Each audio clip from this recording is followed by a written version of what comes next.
Muqaddesa Yourish, welcome to India once again. I hope we've been very hospitable with you, as hospitable as we receive from all Afghans when we come there. Just getting straight into the situation in Afghanistan currently, and we've seen how the peace process was put on, if not hold, on pause. And but there's still a lot of probing going on. We saw Ambassador Khalilzad in Pakistan.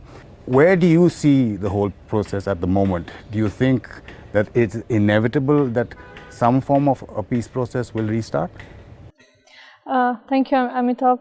I think I first would like to congratulate all our Indian friends. It's Diwali season, and it's always heartwarming to be in India. India holds a special place in my heart, for I have done a part of my studies here. BBA in Pune. Yes, my bachelor in Pune.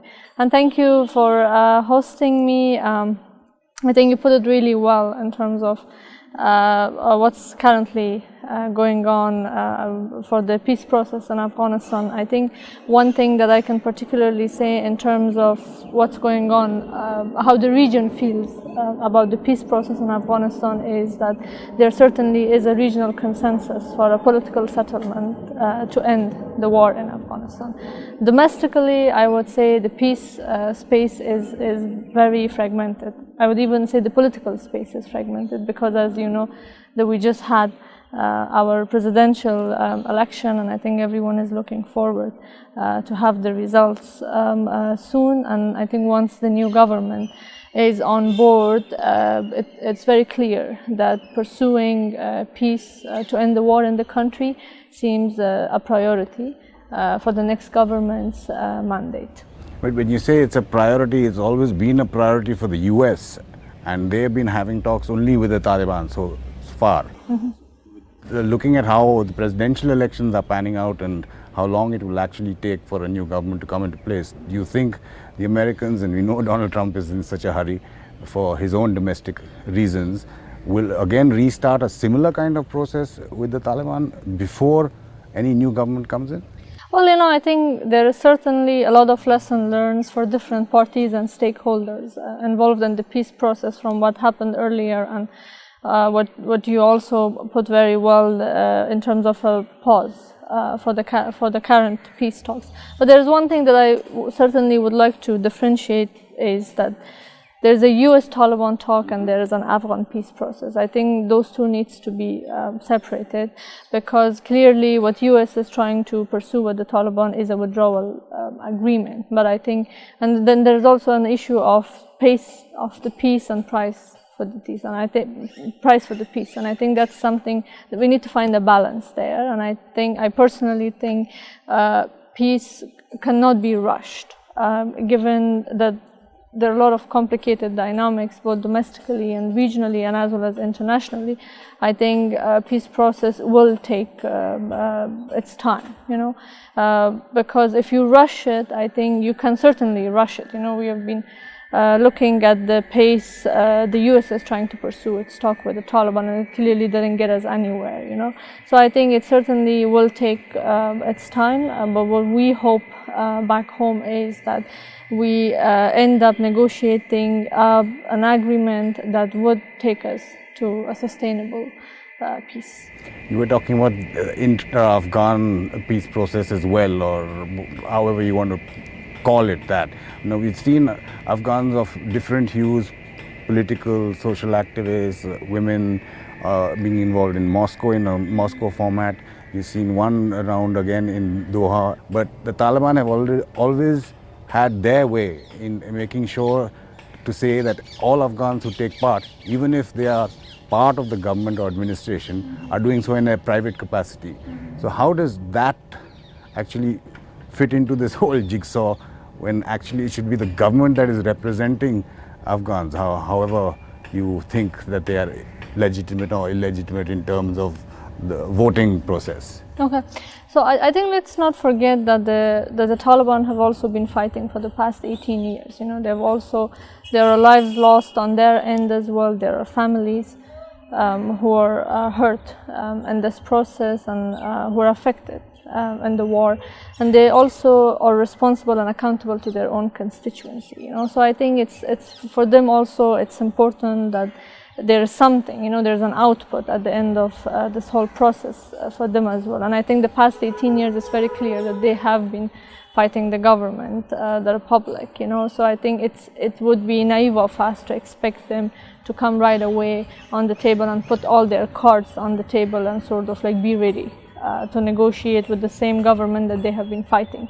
for the past 18 years. I think it would be difficult for them to justify it to their constituency as well.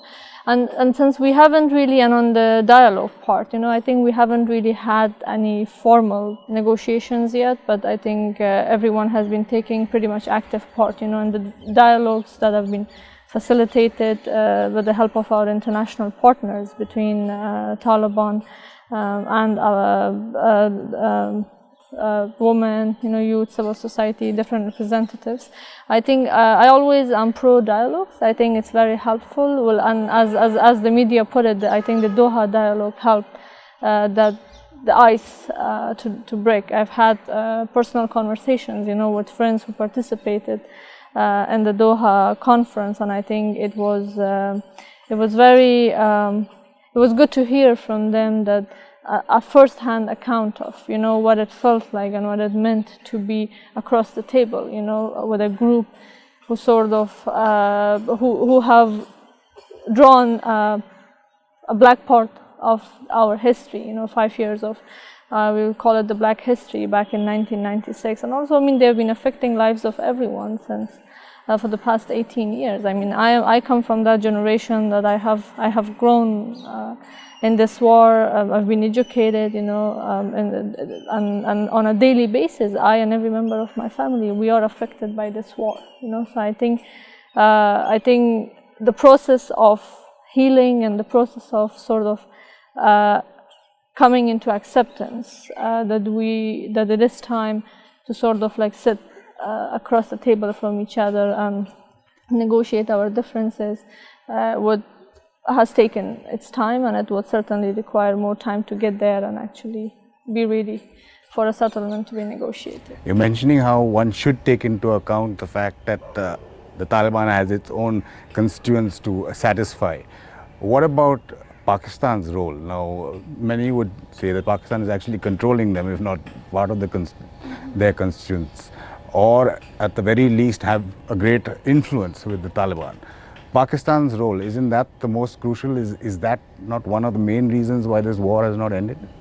Well, I think if you look at it on the positive side of it, very recently, given the shifts in the geopolitics and I would say geoeconomy of the region, and given how bad the Pakistan's economy have been suffering domestically, I think if you look at the positive signs, there is a desire and a positive intention from the Pakistani side to sort of be helpful in the process, even if that would require them to persuade the Taliban to come forward on the table and talk to their Afghan counterparts. But there's a fear that even if that happens, or a group, a faction of the Taliban who are currently participating in, or were participating in talks with the US, and I'm told still have contacts with, say, Ambassador Khalilzad, even though those are not public, if they agree to have peace talks, if they come into some kind of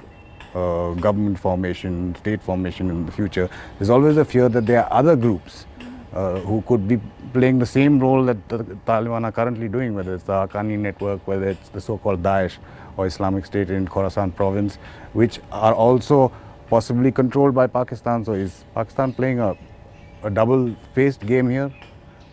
Well, I think it's a complex situation, and I think it's also very difficult to sort of be black and white about it, you know.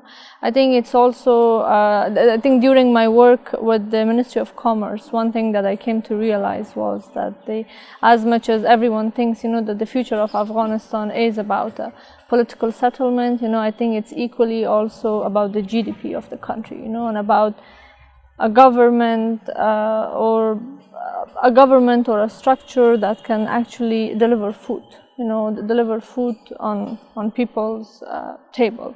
So I think it would be, again, naive of us to sort of like not consider the economic component of this war, and as complex as it looks right now. So I also think that it's important to for Afghanistan to equally work on the development and economic side of things, because if we ensure that we have a stronger government in place, a stronger economy in place, then I think it will certainly be difficult, then we won't necessarily be fragile and vulnerable to extremism, to different enemies in the region, to sort of pursue our land, or sort of like misuse us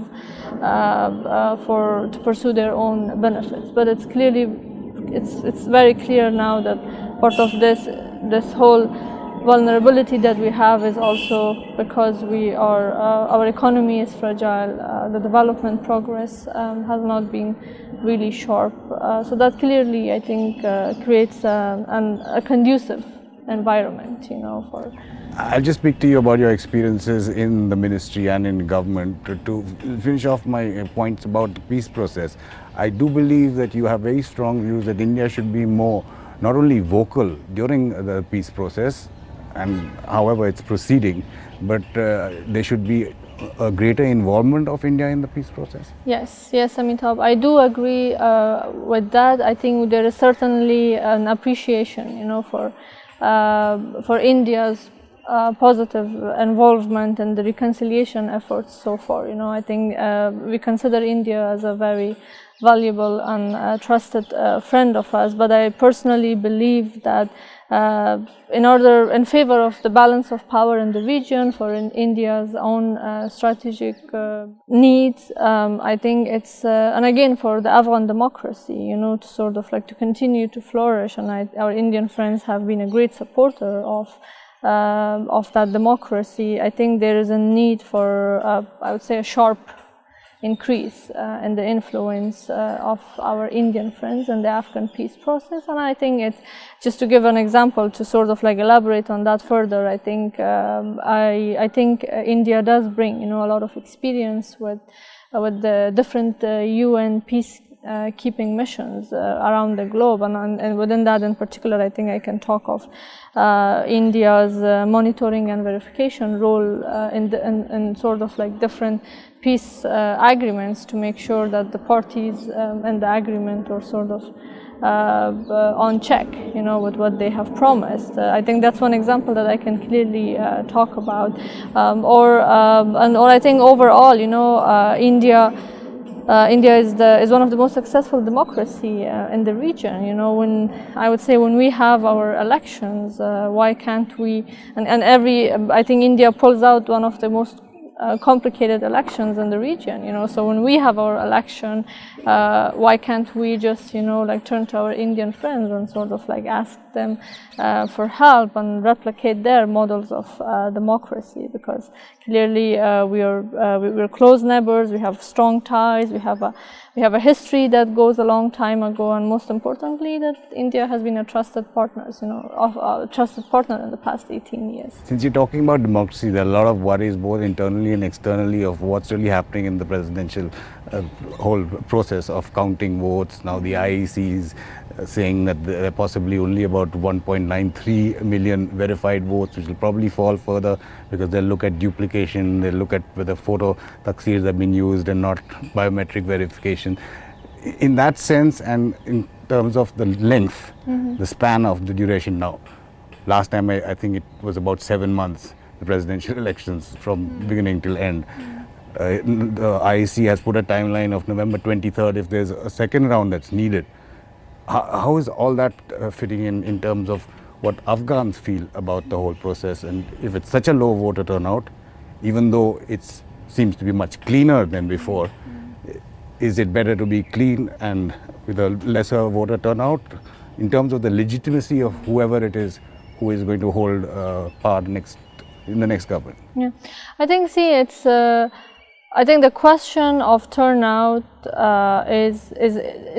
the turnout is not a question anymore, you know, because people, with all the security threats that was there, you know, people went out there and voted, you know, and I think now the people have done their part of the job. I think it's up to our election bodies, you know, to sort of make sure that the trust that people have invested in the process, they don't betray that, you know, and I think there is certainly, back home we do talk about it's good if the election commission takes as much less time as possible, you know, but I think certainly the credibility of the process matters as well, you know.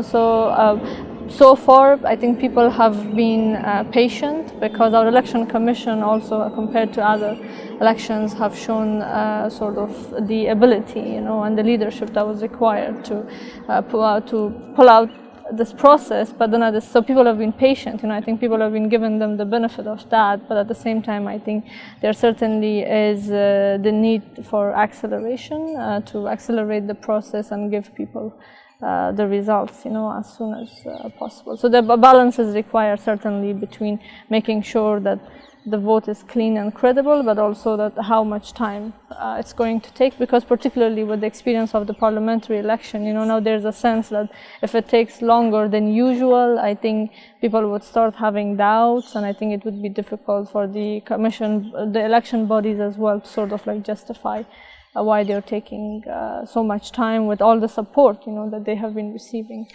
Technical support in the process. Can I go back to what you were talking about, your experiences in the Ministry of Trade and Commerce, and you were saying how important it is now? What has changed over the last few years is that Afghanistan is no longer considered a landlocked country. I mean, there have been so many bridges, if I can use that term loosely, whether it's by road, by rail, by air, India majorly associated, but other countries, Central Asia, going all the way to Turkey, Europe maybe. How important is that in your understanding, like you mentioned, that economic development and letting everybody benefit from that economic development could go a long way in helping bring peace to Afghanistan? Yeah, I think, well, again, I think going back to my earlier point, you know, I mean, I personally, particularly after my work with the Ministry of Commerce, I mean, I personally think that economic development is equally important. I think they're even complementary to each other, you know. I think it's, I even believe that a good economy sort of like doesn't necessarily allow a conducive environment, you know, for terrorism to grow. So I personally take pride in the fact that we have been able, in terms of our trade diplomacy in the region, I think so far we have been doing good. We clearly, as compared to, for example, 2013, we have had a sharp increase. You know, if I'm not wrong, because I might not have the figures right in my head, but I think if you look at the figures between 2013 and 17, there is a 40% sharp increase, you know, in the amount of export that we have been doing. And it's not necessarily only export, you know, but it's also about getting the region and to know about our products, you know, and what is it exactly that we would want other countries to buy from each other. So I think I would say that even if it does not have necessarily translated into real figures for Afghanistan, but the trade diplomacy in the region and the fact that the markets in the region have slowly started to flag Afghan products is, I think, an achievement in itself. And if I can ask you about it, because you were, I think, in Mumbai maybe in the first half of this year inaugurating a business fair, a trade fair. Trade fair. What is the position vis-a-vis? You were quoted even at that time saying that an Indian marine shipping line had probably evoked interest in somehow helping Afghanistan get both goods in and out of Afghanistan to Chabahar. Yes. Is that moving any further? Because from here it looks like Chabahar is a dead halt. Nothing is happening there. I think you clearly put it there.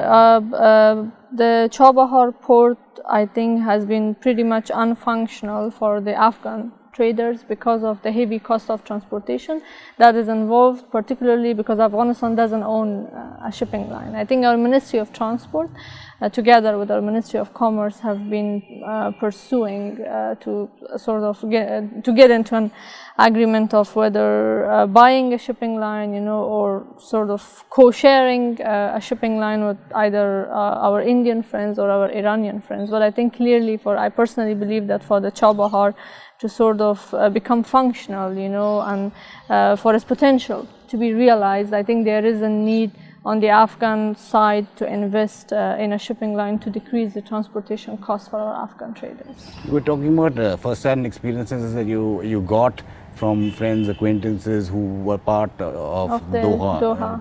Speaking to the Taliban. But just overall, you talked about 18 years and how not only you, your family have been suffering through this war, so much of Afghanistan has.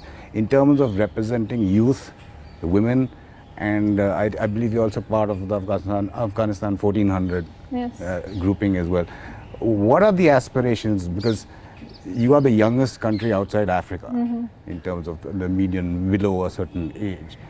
What are the aspirations that the youth have now in retrospect to what was happening over the last 18 years? Because those have skyrocketed. Yeah. I think I can simply put it in the format that the Afghan youth aspire more and more of life every day. Even despite the continuous war, that's happening in the country, and it has almost become a part of our reality back home. I think particularly the post 9/11 generation, the war is part of their reality. They've grown to live with war on a daily basis. But despite that, I think the Afghan youth continue to be hopeful, and to aspire from life more and more on a daily basis. And I say this, because I compare sort of a major part of my mom's family, or relatives from my mom's side, they live in the provinces and in the villages. But then you look at them and you can clearly see that they desire to have a better life, particularly for the women in the family, for the girls in the family. I think they desire to have a better life as compared to the life that their moms had, their grandmothers have had. So I think going forward, we certainly want the future to be shaped based on this aspiration of hope rather than fear. I think it's increasingly, as much as the talk for a settlement is taking up, I think there certainly is that fear of how much of a compromise is going to be expected and what are going to be the setbacks. But I think it's equally important to remember that we do need to shape the future for the youth of this country based on the aspirations that they have, rather than based on their current fears. Ambassador Yourish, thank you so much for giving us your time. It was an absolute pleasure. All the best to your future adventures, which I believe are going to be taking you places as well. And hope to see you again soon. Thank you for your time.